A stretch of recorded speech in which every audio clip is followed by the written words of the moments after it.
Hello? This is a show where a horror fan and a non-horror fan, sit down to discuss a classic film in the genre, where I watch a film for the first time. Does it still hold up? Or is it just the hype? I'm Dave Partenio. And I am Charlie Johnston. Welcome to After Hours Drop Off. They're here.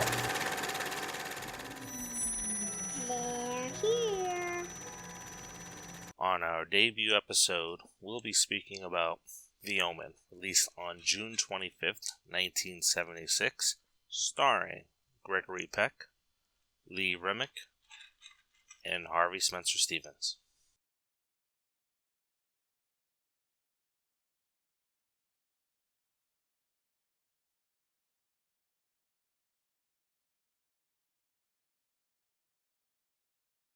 In our opening scene of the movie, we see a frantic Robert Thorne being rushed through the streets of Italy to a church to adopt a baby because his child had died during childbirth. His wife is unaware of the situation, and after he claims his baby, he presents it to her at the hospital.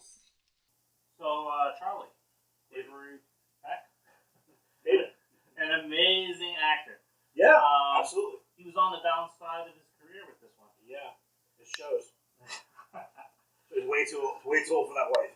Now, I don't know. We haven't gotten there yet, but Now, I don't know if you know this, but right before the film is Sunday. I didn't know that. Yeah, you actually found him, or he didn't find him. They found him after Suicide. What a horrible, really. Yeah. What a horrible role to have after your kid dies. I know. I think that kind of played into the film a little bit. I would say so. I would have to agree with that. All right. So now, thinking about the first thing that we talked about, how about that creepy priest in the hospital? I think every priest in this movie was creepy. You have to be more specific. Oh, well, you said he was in the hospital, so.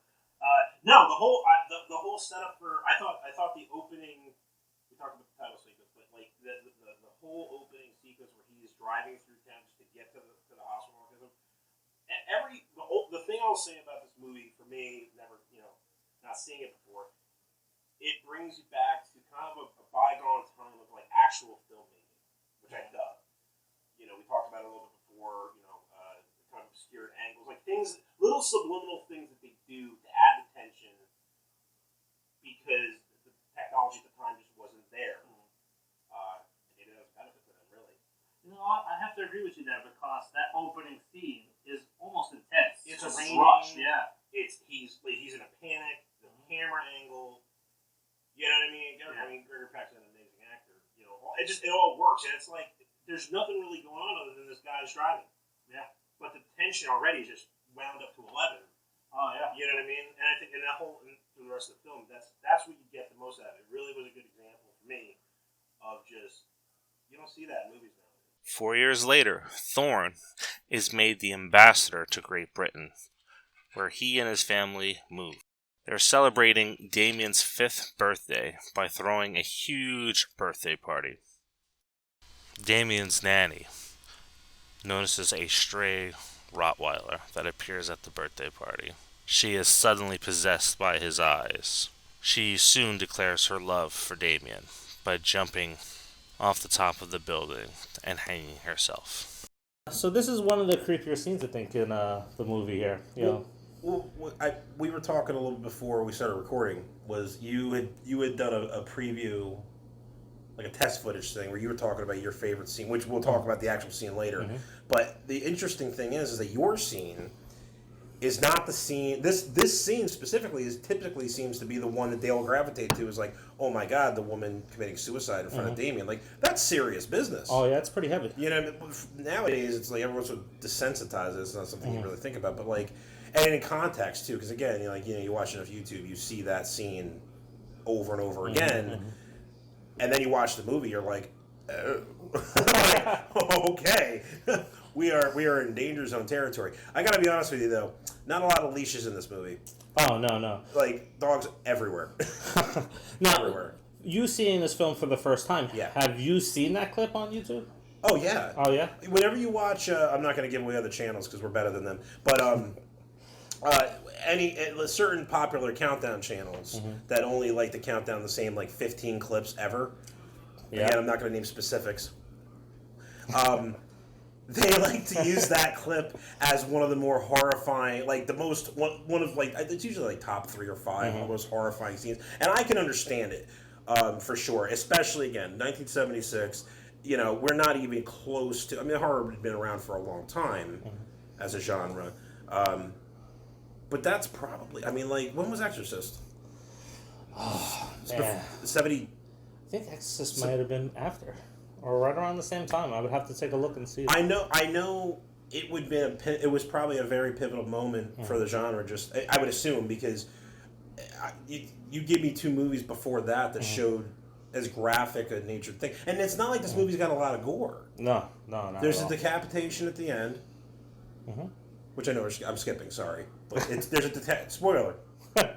There's a lot of spoilers if you're watching. I'm the last video. person in the world that's ever seen it, so it's okay.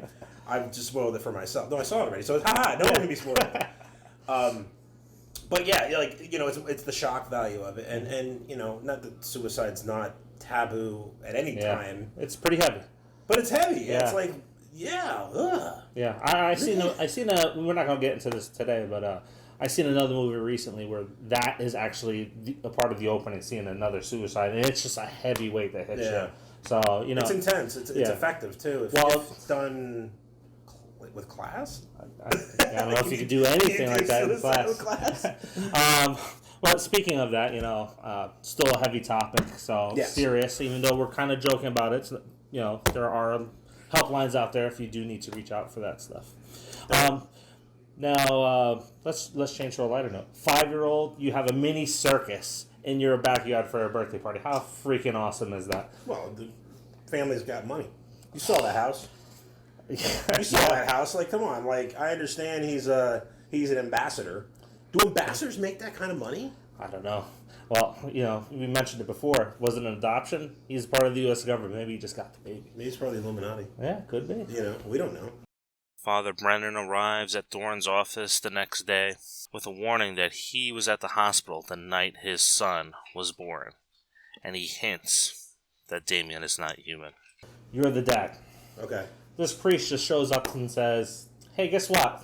Your son, he ain't a human being." Oh, beat it. Yeah. Beat it. Get out of here. Yeah. Who invited you to this party anyway? No, he's not at the party. He was at the office. Yeah. No, what I was going to say, that's true. There's a lot of examples of that in this movie. They're not the greatest parents. Having said that, I thought it was really interesting. One of the things that I kind of took from the movie, and maybe it's not, maybe I just read it wrong, is that so the dad he's obviously going through all this. I mean, the mom is too, and you know, whatever. But it felt like you're kind of getting this, like, you're led through the story by these other characters. In this case, the priest. You know, you're almost walking side by side with the dad through the whole thing. Eventually, you get to the photographer, and it's not a narration. That's not the right way to put it, obviously. But there's something about it, like, he's not getting it, and you're kind of getting it with him, as these other characters are sort of illuminating on what's really. Like, he's in denial. Yeah. That's what I want to say. Like, which a dad kind of would be. I mean, in all fairness, like, he wouldn't exactly be like, you know what, Father, you're right. My kid's the devil. And we got to put him down. We see Keith Jennings. He was the photographer at Damien's birthday party. He's now developing those pictures from them. He notices an ominous black line heading in the direction of the priest, which catches him off guard. Enter the new governess, Miss Baylock, who shows up to fill the role of the deceased nanny. Neither Robert nor Catherine Thorne know how she was informed of the opening. After they talk for a few minutes, Miss Baylock requests to see Damien in private, where she tells Damien that she's here to protect him. Wah, wah, wah, wah. Red flag. Red flag. Red flag. Creepy Mary Poppins there? Oh, yeah, just bring her right inside. Yeah. Here, you want my room? You want my bed? How about I make you a sandwich? Come in and hang out with my child, random woman that looks crazy. Whew. So, you know, you are a dad, I'm a dad. Yeah, no, I don't think so. That's not. What are your something that's references? happening. Oh, they're right here. Oh, thank God. I'm not gonna call any of them. I'm not gonna. You know. Send, I don't know what they did. Yeah, that phone's 76. I can't believe I said that. You know, like you're not checking LinkedIn or anything like that. Yeah, but like yeah. they could have done something. They could have been like, you know what? Why don't you come back in like a week? We're gonna make some phone calls, see who the hell you are, and then Then to top it off, it's like, oh yeah, sure, go see my kid. That's not a problem. You can Yeah, spend like, I don't 5-10 minutes with understand. them. We'll just hang out down here. This isn't like, and it's funny because like I'm like, well, you know, like back in the day, you know, don't come home. Like come home when the lights go down or when the street lights come on. You're like, well, maybe. No, I can't imagine a time ever where it was just okay to let a random stranger chill out with your kid in his room. Which, by the way, that kid had a fireplace in his room. How fucking baller was that? That's awesome. I Well, mean, dangerous too, but when you get a mini circus for your birthday party, you gotta have the fireplace in your room. You I know, missed my calling. I should have been. I should have been the son of Satan. maybe. We fast forward to a wedding that the Thorns are going to attend at a church. Miss Baylock confronts Catherine and advises that a church is no place for Damien. Catherine quickly shuts her down, and they're off to the wedding. Here we start to see Damien's fear slowly build up in the car ride as they're approaching the church, until Damien goes into a rage, attacking his parents and forcing them to leave. I'm not a nanny. I'm not saying I'd be a good nanny, but I'd be better than this nanny. I can assure you of that. I think that's walking papers there. It's like, no, you ain't taking the kid to the wedding. What? Yeah, no, you don't do that. No. You don't do that. And in the most, and fights are on it. It wasn't even like oh, ma'am, I must insist. Okay, that's fine. It was like a good exchange of like a banter back and forth for a few minutes of you know, the mom being like, no, get him dressed. and Baylock's just like, but I insist. Yeah. Well, tough shit. Yeah, yeah. It's good to see a female character really hold firm there. I think the mom, Catherine, she just shut her down, was firm, and ended the conversation real quick, which was nice to see, too. So she didn't get pushed over at all. She should have gotten fired. No, yeah, that should have happened. Should have gotten fired. Should have gotten fired.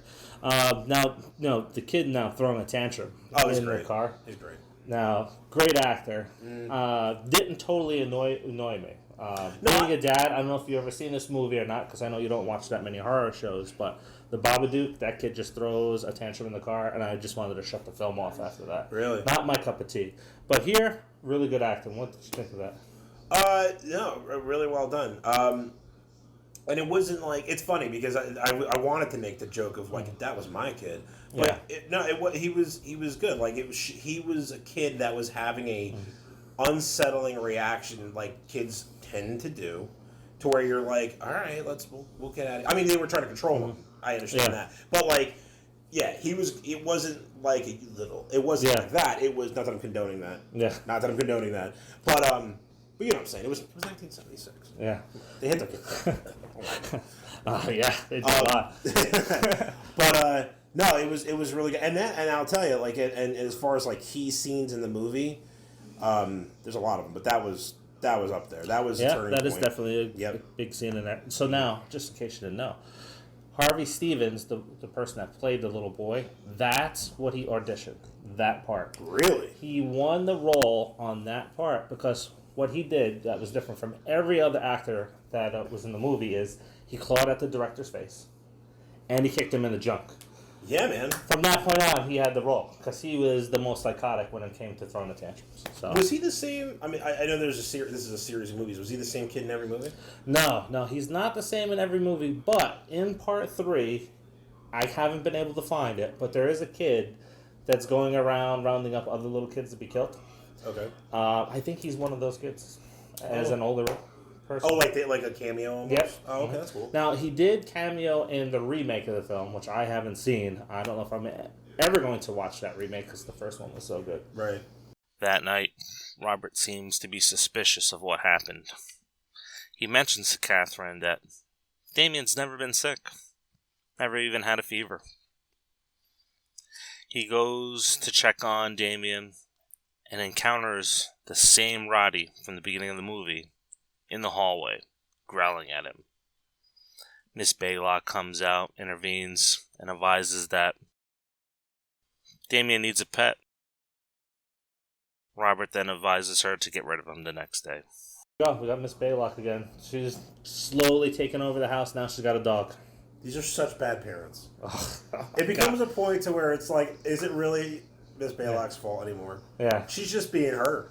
Yeah, that's randomly true. showing up at a house, fighting with the mom. We've seen a behavior now. Is a dog that surprising? Oh my god. Seems like the next step. And a Roddy of all dogs. Right? Yeah. Like, let's not. You didn't bring home a freaking like Cocker Spaniel. You brought home a Roddy. Like, come on. Now, Fire her. Yeah. He's sitting there growling, so you know Damien's not going to be over there riding his back. Exactly. Yeah. Exactly. The next day, Catherine takes Damien to the zoo, where we hear Damien speak for the first time. The animals are spooked by Damien's presence, and they run from him when they see him. That is until Damien and his mom go on a safari car ride. As they drive through, a pack of baboons attacks their car. So you know what the zookeepers did? They took the alpha male from that pack, if it's a pack, I don't know what you call them, from those baboons and placed it in the trunk of the car. That is the most dangerous thing I've ever heard of in my life. Yeah, that was the only way that they could go ahead and get them to act that way. Because they tried something different first. What they tried was they took a baby from the pack and put the baby in the trunk of that car the first time it ran through. They could have cared less. Yeah, the baboon's like, forget whatever. It. Yep. Look at your kid. Why do I want my kid? You can have both. Catherine's beginning to doubt her sanity. Meanwhile, Father Brennan appears at a rugby game where Robert's at. He warns Robert that his wife will die, and they must meet in private the next day. Now you have the priest showing up at a rugby game and saying, hey, you know what? Your wife's going to die. Let's meet tomorrow. So, what's your reaction to that? Because I know it's like, yeah, We'll go get some paninis. You know, we'll talk about your wife gonna die. No problem there. we got some time. Tomorrow's good. She's not gonna die tonight. Okay. I still understand why the dad's like, all right, bro. Like, chill. Like, you know, because like he's coming off like a creep. Yeah. He's coming off like a creep, and not for nothing. How many weird people live in this town? Oh my God! Right. Everybody's crazy. Yeah. You know? And, I don't know. But, now, you know what? It is the 70s. It's not the world of social media. So maybe, people aren't as... They're a little less aware. Yeah. Oh, I thought you said they're a little less aware of themselves. That too. But we won't go into that. But, so, a priest come and say, hey, your wife's going to die. It's like, all right, it's fine. Tomorrow we'll talk. Yeah, 2020 would have been like a tweet. Yeah. Beware. 170 characters. The two meet, and Father Brennan advises Robert that his wife is pregnant. And shocker, his son Damien is the Antichrist, who is going to kill his unborn baby, then his wife, and then him. Robert storms off, and Father Brennan quickly leaves for the church. He's being stalked by a supernatural force. The wind picks up, lightning is striking at the path behind him until he reaches a locked church. Finally, lightning strikes a lightning rod at the top of the church, causing it to fall and impale him. How screwed is this priest? Shouldn't something be going on in his head saying, you know what, maybe it's not meant for me? I mean, in all fairness, he is taking on Satan. Yeah. I mean, that's tough. Yeah, God doesn't have his back. He locks the gate on him, right? Like that. Come on now. It's so funny that you say that because that's 100% what I was thinking. I was like, big guns, where are you at? Yeah. Like, I've devoted my whole life to you and nothing? Yeah. You can't leave a window cracked? Like, nothing? Yeah, it's like, all right, thanks for the message there. You're done. However, I got to be honest with you, and we the toe that I've dipped into horror at all is, we talked about before, is the Evil Dead stuff. Mm-hmm. It did make me think of when the environment is going after him. Mm-hmm. It kind of, in a weird way, reminded me of the forest, like in the Evil Dead. Not in the rushing kind of thing, obviously, but just the use of the elements and the environment to show that this entity is trying to get somebody. You know what I mean? I thought that was really cool. I really, really did. I'll tell you this. So I'm glad I've seen this film before The Happening, a movie with Mark Wahlberg. I don't know if you've ever seen it, but it's about Mother Nature going after people. I heard it's bad. It's pretty bad. Sorry, Mark. We know you're watching. But thank God I saw this beforehand, because I probably would have made fun of this scene if I'd seen this. Mother Nature taking on the priest there, and God saying, basically giving him the middle finger and saying, "You're on your own. Thanks, bud." I mean, you gotta give some. We're veering off course a little bit. You gotta give someone credit for trying to make a whole movie about that. Yeah, true. Like, it would be me on set just taking a twig and just go away. Later that night, Catherine reveals that she's pregnant to Robert, and she wants an abortion. This is followed by the news the next morning where Father Brennan is dead. Robert then meets with Catherine's doctor, who advises him that she thinks Damien is evil and not hers. Meanwhile, back at the house, Miss Baylock supervises a hyped-up Damien, who's riding his tricycle in circles until she unleashes him by opening the door and letting him ride down the hall of the loft. He rides his tricycle into his mother, who's hanging a plant from the ceiling. She falls from the loft, and Damien watches from the banister. Why is she hanging a plant? Doesn't she have people to do this? Again, I always have to go back to, you get a little circus for a 5th birthday party, now you're standing on top of a chair to hang a plant. Well, so there's a theory I have. Okay. Yeah, he does work for the government. And even though you and I know that government employees are only supposed to make so much money, they have to keep up appearances. So they got the baller house. Yeah. The kids got the fireplace in the bedroom. Yeah. They have the circus for her birthday, because who doesn't? Yeah. She's got to hang her own plants, because someone's going to notice. Yeah. Someone's going to notice. Yeah. Like, how can you afford to pay somebody to hang your plants? Yeah, so now we see her take a tumble, all right? Yes. How sick is Damien just there, standing there looking between the posts, watching her fall? That was pretty creepy. That was pretty creepy. I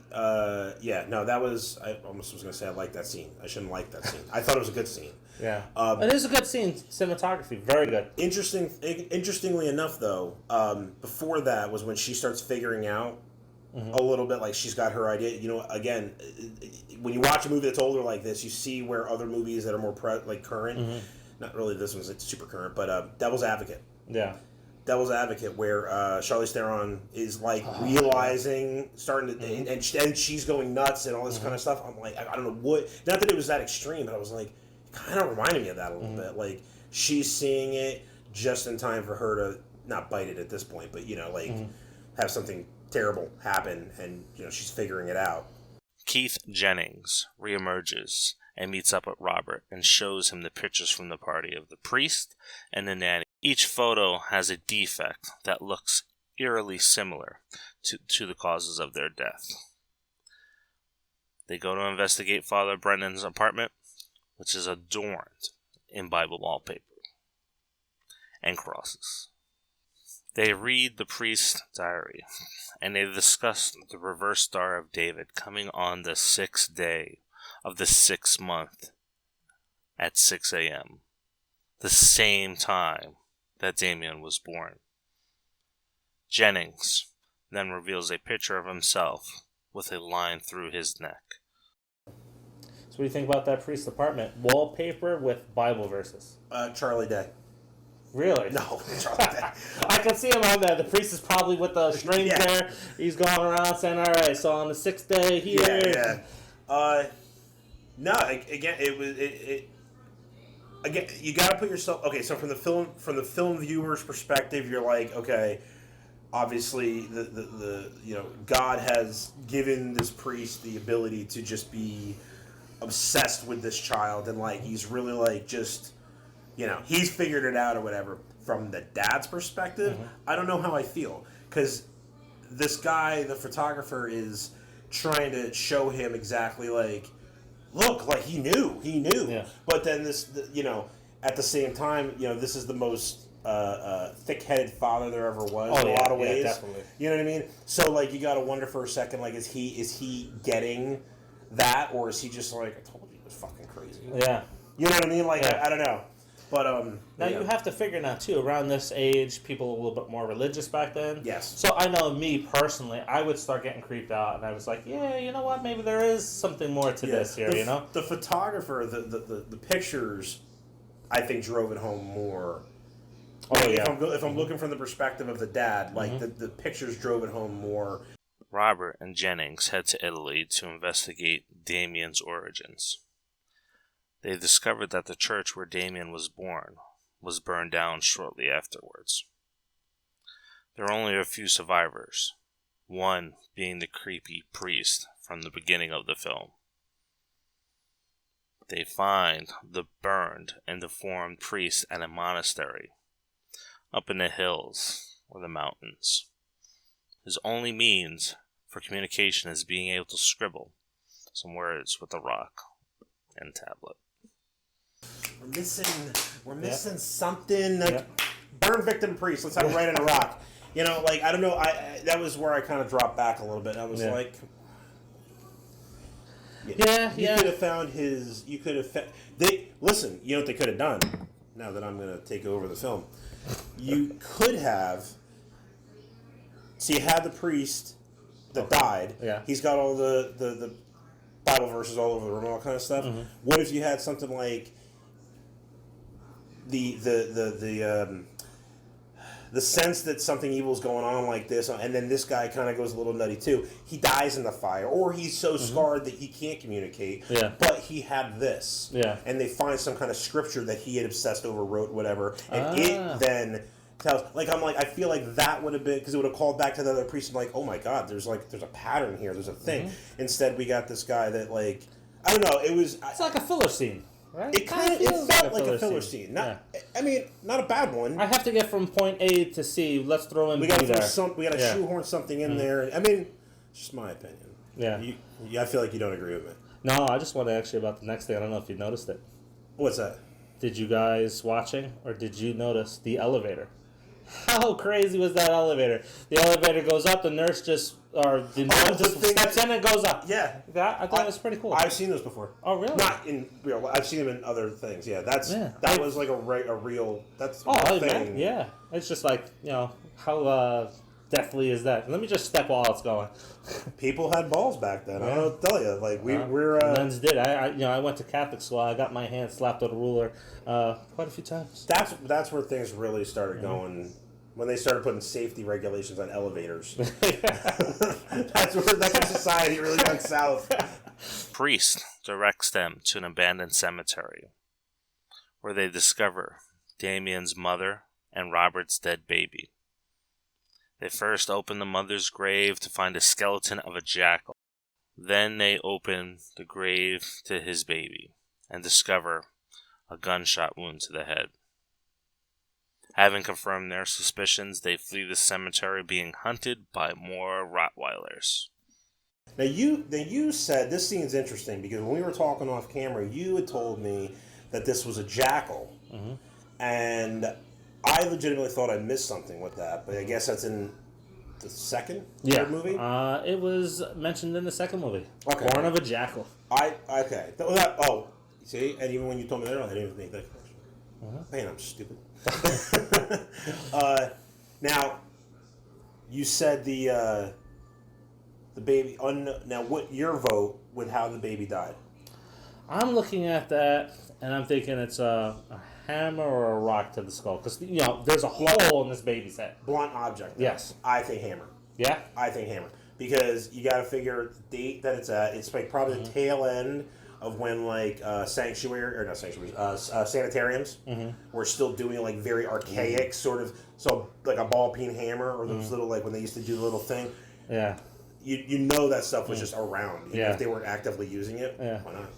Well, you brought up the whole bad parent thing, right? So here it's like 5 years. I don't care to look for my baby before I see where it's buried. I don't care. It's just like I got a replacement baby. Who cares about my own baby? See, and that bugged me a little bit. Yeah, I didn't even think about. I keep, you know what? I keep going back to like it's a different time. Yeah. That's just the way my brain works. Like I guess. For some reason, I thought to myself, like, I guess in '76 they would have just like, oh, I'm sorry, the baby died. See ya. Yeah. Oh, that's all right. Just throw it down the chute there. We're good. Here's a new one and 20% off. Your free delivery. When Robert arrives to the hotel, he calls his wife at the hospital and asks that she leave for Rome immediately the next day. She agrees. But Miss Baylock appears, and she has other plans by shoving her out the window of the hospital, causing her death. Robert's quickly notified, but instead of heading home, they head to Jerusalem to meet Carl Buhagen, an archaeologist. Carl explains to Robert that he can confirm that Damien is the Antichrist by looking for a birthmark on his body. That birthmark is 3 6s. The only way that he can kill Damien is with the use of 7 daggers on sacred ground. It's a bad week. Yeah. It's a bad 24 hours. That's true. Right? It's 24 hours we got going on here. I would have found. I would have been not going to Israel. I would have been going like just somewhere. I would have been changing my name and disappearing. Yeah, I thought he was kind of hitting the point. Maybe this again is due to his son dying at one point. But when he's sitting there lying in that bed and he's like, you know what, Damien's got to die. It felt like a powerful moment. But then it just kind of is like, all right, well, my wife just died. I'm just gonna go ahead and go forward with my mission. Is that how you would be though? Like I feel like again, like husband, father of the year. I would have headed back. Like, I can't say that I would have continued on the mission. Like, your grief would have been enough. I mean, unless at that point, maybe the page had turned enough that he was just like, no, seriously, something. Like, almost like he's realized the mission is bigger than them. Yeah. Now it's not about him and the kid. It's him and Satan. Yeah, thinking about it from that perspective, I wouldn't have gone to Italy in the first place. You have Father Brennan saying, hey, he's going to kill your wife. He's going to kill your unborn baby, which the baby's now dead. I think I'm staying in the hospital until the wife's better to get out of there. Something to think about too. If they would have just went back to the States, do you think you can outrun this thing, or is Damien always possessed? Oh, I think he's always possessed. Like probably, but Rottweilers, that's a long way to swim. Over the Atlantic.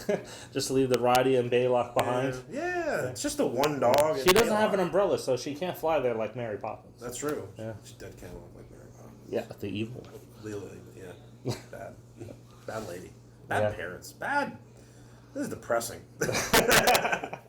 Robert and Jennings leave Buhagen with the daggers.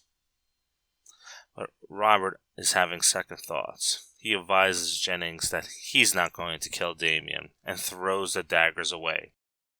Jennings, he's going to take care of the job. He goes to fetch those daggers, but the omen of his death finally comes true, and he loses his head. The cursed film, right? So you have this look in your eyes when you're just like, I got a good one for you. Yeah, this is a good one.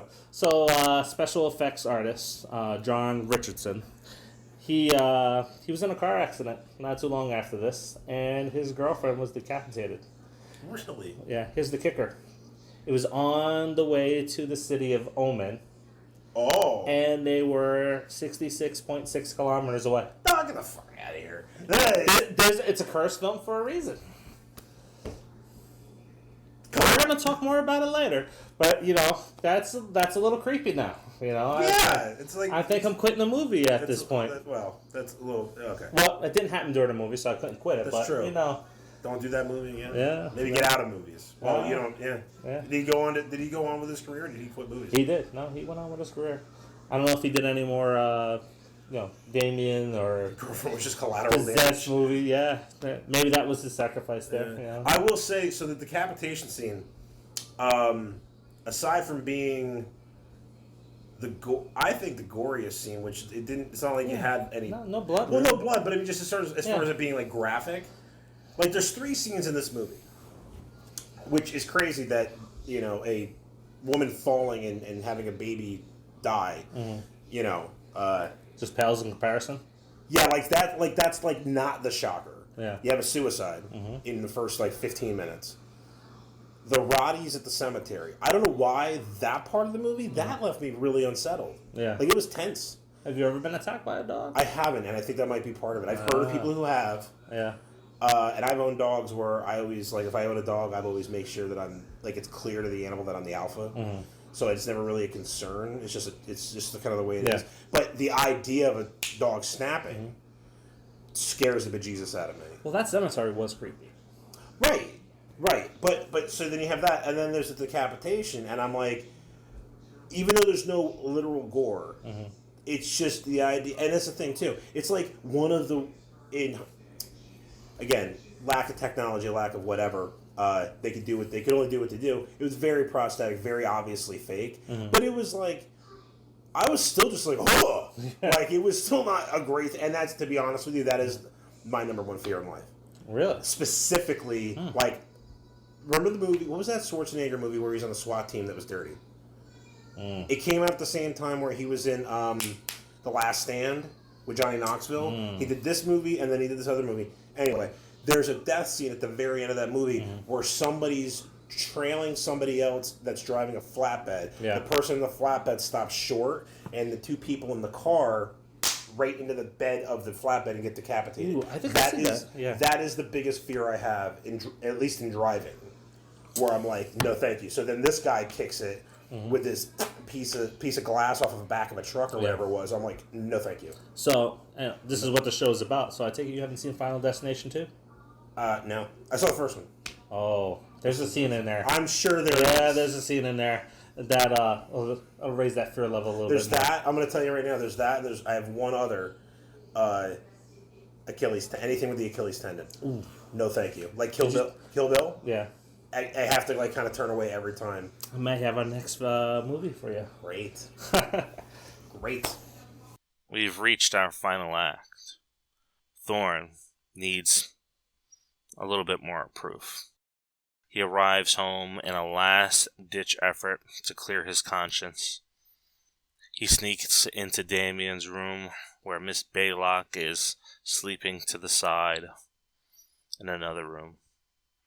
He begins to cut Damien's hair, revealing the 3 6s.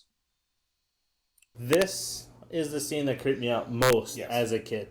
And it may be because I was in Catholic school, I don't know. But I always remember seeing this scene and the father there just clipping away at the hair, and then there's the 6s. You know, because as I, in Catholic school, nuns slap their, the fingers with that ruler. Satan was bad. Possession was bad. So this is the scene that got me. It's like the 3 6s. Oh my God. Did this scene do anything for you or no? It did. It was, like I told you earlier before we started recording, it's interesting to me that it's for, and I get it because you're with Catholic school and all that, but they literally, I almost never mention this scene in anything you watch pop culture wise pertaining to this movie. It's always the suicide thing. And honestly, that's kind of it. And they love showing that final scene with Damien when he does the backwards smile. Oh, yeah. They love that thing. But they never talk about, if I took anything from it, I think, because I didn't go to Catholic school, maybe that's why it didn't hit me like that. I think it'd be more like if you are untrusting of any of the kids in your class or something like that, like, you got something hiding under that dew here? You got some 6s, Sonny? Because there's always that kid. Yeah. There's always that kid that was a little bastard. One kid. Yeah. So, I will say, so another callback. It's not a particularly good movie, although I guess it gets. Some people think it is. What was that? It was another Schwarzenegger movie, actually. Funny enough, like his one horror movie. Was it Stigmata? No, he wasn't in Stigmata, but that was a good movie, Stigmata. That was about the 5th book in the Bible. The one where he kills himself at the end, he impales himself on a sword or something like that? No, he wasn't in that. Okay, so there's a movie with him, though. Patricia Arquette was in that one. What was the one with Schwarzenegger though, where he gets at the very end of the movie, he ends up getting possessed by the devil, and he ends up having like. I think that's End of Days. End of Days. That's what it is. End of Days. So End of Days has this really great climax at the end where they're in the church and this whole thing. 100% the Omen reminded me of that. Like I'm like he's got Damien, and isn't that am I remembering it wrong? Isn't that what happened? No, we're almost there. Oh, I thought weren't we at the? No, we're almost there. Well, now you screwed it up, man. No. Momentum. All right. You tell him what happens now. All right. So essentially, where you were going at is he cuts to her. Miss Baylock, from out of nowhere, jumps on Robert's back. This is me fucking up, by the way. It's been 2 minutes, I can say that. This is me screwing up, by the way. So he's fixing it. So we have a fight scene. Robert knocks her off. He knocks her out. He thinks she's done. Right. So he goes to snatch Damien. She jumps on him again. So he essentially, from what I can see, she's dead after the second fight. Okay. So Robert rushes out with Damien. He gets followed by the police to the church. And as you mentioned, there he is. He's cradling Damien on the altar with the dagger, and done. Yes. He gets shot by the cop. Yes. And that leads us to the final scene that you mentioned before that sticks out all the time, is now we have Damien pictured at the cemetery where his mom and dad's being buried, and he's with the president. I don't know if you caught that. I didn't catch that. So, the person says, "All right, Mr. President." And then you have Damien turns around and looks at the camera. Gotcha. Oh man, I wish I would have caught that. That would have made it even better. Yeah. That's good. That's really good. But yeah, so now that you've caught us up, that scene with the church reminds me of End of Days a little bit. Yeah. And that's another one of those. It's been a while since I've watched that one. I have to go back and watch that one. Picked up steam. I remember when it came out, people were like, because it's Schwarzenegger in a horror film, so it's like, how do you really take it seriously? You can't do it. You gotta do it. It's hard to like believe that. But I feel like people appreciated it later as a decent movie. Plus, what's his face is the priest in that? Or Satan or whatever. I honestly have only seen that movie once, but what stuck out for me was the soundtrack. I really love the soundtrack. Oh, that was like right around like the late 90s, early 2000s, like new metal, like whatever kind of thing. Yeah. It was a good soundtrack. Scream 3 soundtrack is right up there with that kind of stuff too. Like, absolutely. Yeah. But here's another. So we're caught up now. So go ahead. Here's another Miss Baylock thing. So the fight scene. Yeah. Is what I'm gonna call it. Yeah. Creepy Mary Poppins finally bites it. Do you kick her in the junk? Oh yeah. Definitely. Like we're all bets off at this point. You've realized they've killed your wife. Yeah. Your son is the spawn of Satan. Every aspect of your life is just upside down. Oh, she's getting one of the daggers. Right? Yeah. It's okay. Definitely get now one of it's the okay to crack her one. Yeah. Before we talked about why this movie is the most cursed film, so first time watching this, what did you think?